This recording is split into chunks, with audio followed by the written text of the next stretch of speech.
Santal film और album heroine Mariam हेम्ब्रमे किडनैप अकना मोबाइल हो स्विच ऑफ अकना और नोआ इदी कातेद मरियम हेम्ब्रम आज आयो दुमका नगर थाना रे एफआईआर होय दाखल अका खबर हिजुक कना जे सांताली फिल्म और एल्बम जगत रनी nyutuman heroine Mariam Hembram kidnap अकनाय बांगमाय आद अकना नोआ खबर आंजम तायम आज आयो बल्कि मुर्मू मरियम हेम्ब्रम के पांजा तायम रेहो बांगे ᱧᱟᱢᱟᱠᱟᱫ ᱫᱮ ᱠᱷᱟᱹᱛᱤᱨ ᱛᱮ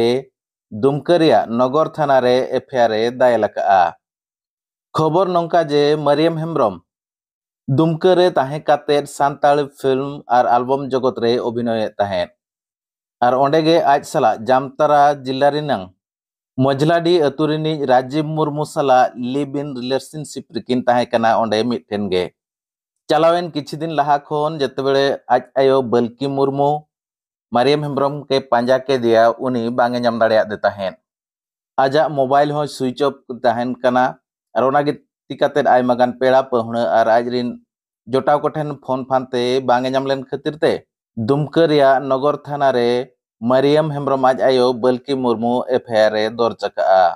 मरियम हेम्ब्रम साव आजा कार हो आकना मेनते मरियम हेम्ब्रम आज आयो ले उचो अकआ दुमका नगर थाना रे एफआईआर दर्ज तायम पुलिस आज को पांजा हकादे रे हो बांग को ᱧᱟᱢ अकादिया 11 सेप्टेम्बर हिलो आजा मोबाइल जेते बेले को ट्रैकिंग ताहेन 11 सेप्टेम्बर हिलो सिदोखान हो विश्वविद्यालय रे आजा मोबाइल किछि समय लगी ऑन लेना और इन तायम ऑफ रेगे मेनाआ उनकागे आर हो 13 सेप्टेम्बर हिलो मरियम हेम्ब्रम मोबाइल 1 सेकेंड लगी ऑन लेना और नित धरिते ऑफ रेगे मेनाआ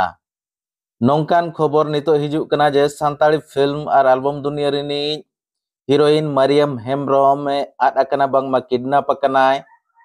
और नोआ इदी कातेद मरियम हेम्ब्रम आज आयो बल्कि मुर्मू नगर थाना रे केस अकआ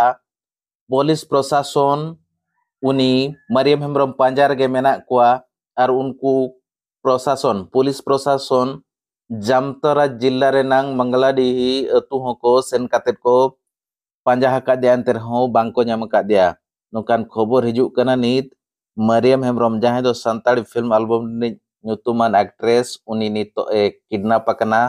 जे आद अकना उनी पांजा रे दुमका जिला प्रशासन बांगमा पुलिस प्रशासन को छुटो अकना।